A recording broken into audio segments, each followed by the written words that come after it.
একদিন আমার হাজবেন্ড আমাকে ফোন করে বলল, সুমন ভাই আজকে রাতে আমাদের সাথে খাবে, ভালো কিছু রান্না করো। সুমন ভাই হচ্ছে তার অফিসের কলিগ, 2-3 বার যদিও তার সাথে দেখা হয়েছে, সেই ঘটনা একটু পরেই বলি। আমি আমার হাজবেন্ডের কথা মতো রাতে রান্না করে রাখলাম রুই মাছের মাথা দিয়ে মুড়ি ঘন্ট, চিংড়ি মাছ ভোনা, লাউ শাক আর ডাল। আমার হাজবেন্ড বাসায় আসলো ওনাকে নিয়েই, রাতে একসাথেই খেলো। আমার হাতের রান্নার এত বেশি প্রশংসা যে পারছে না শুধু হাতটাই চেটে খেতে। খাবার খাওয়ার মাঝে আমি সুমন ভাইকে জিজ্ঞাসা করলাম, সুমন ভাই আপনার স্ত্রী কেমন আছে, সে কোথায়? তিনি বললেন সে একটু বাবার বাসায় গিয়েছে। রাতে খাওয়া দাওয়া শেষ করে সুমন ভাই বাসায় ফিরে গেলেন। রাতে শুয়ে শুয়ে আমার হাজবেন্ড আমাকে বলছে, সুমন ভাই অনেক কষ্টে আছে বুঝছো। আমি জিজ্ঞাসা করলাম কেমন কষ্ট? তখন বলল, আরে বলো না, বউটা একদম ভালো না, রান্না বাড়া একটুও পারে না, আর কাজ কামও ঠিক করে পারে না, খালি এটা ওটা ভুল করে। তাই ভাই এবার বাপের বাসায় রেখে এসছে, যাতে করে কাজ কাম একটু ঠিক করে শিখে আসতে পারে। আমি তখন বললাম, কাজ পারে না, রান্না বাড়া পারে না তো ভালো কথা, সুমন ভাই তো নিজে হাতে সবটা শিখিয়ে নিতে পারে। মানুষ তো আর সবটা শিখে পড়েই বিয়ে করে আসে না, এগুলো নিয়ে ঝগড়া করে বাপের বাসায় রেখে আসা কোনো সমাধান না। আমার হাজবেন্ড বলল,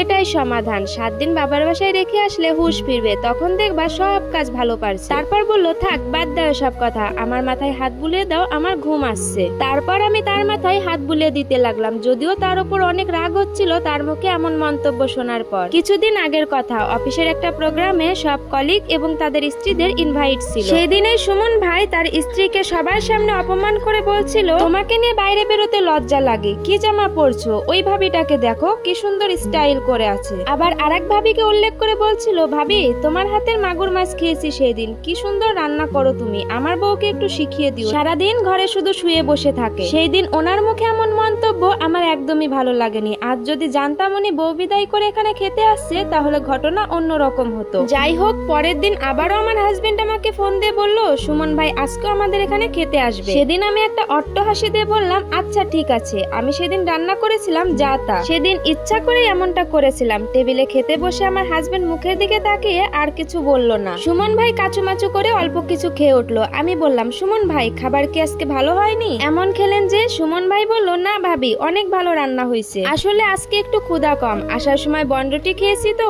এই জন্য। উনি যার পরে আমার হাজবেন্ড আমাকে কিছু বলার আগে আমি আমার হাজবেন্ডকে বললাম, আমার শরীরটা তেমন ভালো না, তুমি টেবিলটা গুছিয়ে শুয়ে পড়ো। আগের দিন এত খারাপ রান্না খেয়েও পরের দিন আবারও ফোন করলো, সুমন ভাই আজকে আবারও খেতে আসবে। যদিও আসতে চাইছিল না, আমি জোর করেই আনতেছি, কি করবে বলো, বেচারা কই যাবে? এমনিতেই গ্যাসের রোগী, বাহিরের খাবার খেলে অসুস্থ হয়ে পড়বে, তারপরে বাসায় বউ নাই, বাসায় গিয়ে ঘর গোছাতে হয়, সব কাজ করতে হয়, এর মধ্যে আবার নিজে রান্না করে খাওয়াটা কষ্ট হবে না বলো? আজকে যদি তোমার শরীরটা ভালো থাকে তাহলে ওনাকে আমি সাথে করে নিয়ে আসি। আমি আবারও সেই মুচকি হাসিটা দিয়ে বললাম, কেন আনবা না, অবশ্যই নিয়ে আসো। ফোনটা রেখে চলে গেলাম রান্না করতে।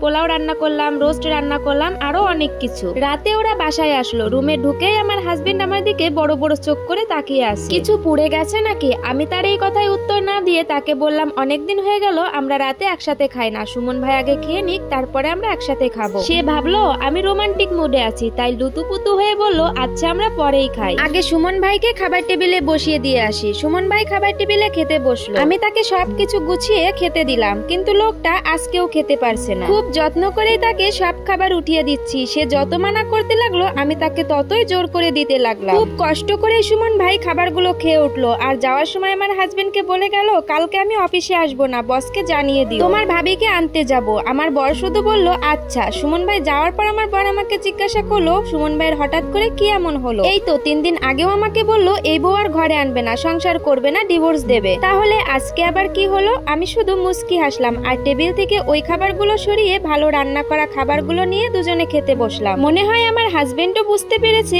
এই 2টা দিন আমি তাকে ইচ্ছা করে এমন খাবার রেঁধে দিয়েছি। খেতে খেতে আমি আমার হাজবেন্ডকে বললাম, শোনো, লোকটাকে যদি এমন ভাবে না রেঁধে খাওয়াতাম তাহলে হয়তো সে কালকে তার স্ত্রীকে কখনোই আনতে যেত না, বরং এইটা নিয়েও তার স্ত্রীকে আরো খোঁটা দিত। জানো অমুকের বইয়ের হাতের রান্না যে কত ভালো, আমি তার বাসায় গিয়ে খেয়ে এসেছি, আর তোমাকে আর আশা লাগবে না, যদিও বাসায় আনতো তাহলে তাকে বলতো আমার কাছ থেকে যেন রান্না শিখে যায়। আর ওনার স্বামীর মুখে এই কথাগুলো শোনার পর ওনার যে কি পরিমাণ কষ্ট হতো তোমরা ছেলেরা বুঝতে না পারলেও আমরা মেয়েরা ঠিকই বুঝতে পারি। এই 2 দিন খারাপ রান্না খাইয়ে বেটাকে এটা বোঝাতে চেয়েছিলাম যে পরের ঘরের খারাপ রান্না খেয়েও তুমি প্রশংসা করছো, অপমান করতে পারোনি, কিন্তু আজ যদি তোমার স্ত্রী এমন রান্না করতো তাহলে লোক সমাজেও তাকে অপমান করতে 2 বার ভাবতে না। যদিও সুমন ভাই তার উচিত শিক্ষাটা পেয়েছে, এর থেকে যদি তার স্ত্রীকে সম্মান করতে শেখে যেভাবে সে বাহিরের মানুষকে সম্মান করে। কিন্তু কিন্তু মরাল অফ দ্য স্টোরি হচ্ছে, আমাদের সমাজে যদি এরকম ঘটনা কখনো ঘটে তাহলে ওই ভাবি যার হাতের রান্নাটা একটু ভালো সে আরো ভালো ভালো রান্না করে ওই বেটারে খাওয়ায়, নিজের প্রশংসা কুড়িয়ে নেয়, আর ওই বেটায় বাসায় গিয়ে স্ত্রীর সাথে ঝামেলা করে স্ত্রীকে বকাবকি করে, সম্পর্কটা বরং আরো ভেঙে যায়। আমি এটা না করে একটু ব্যতিক্রম হলাম, সমস্যাটা কি?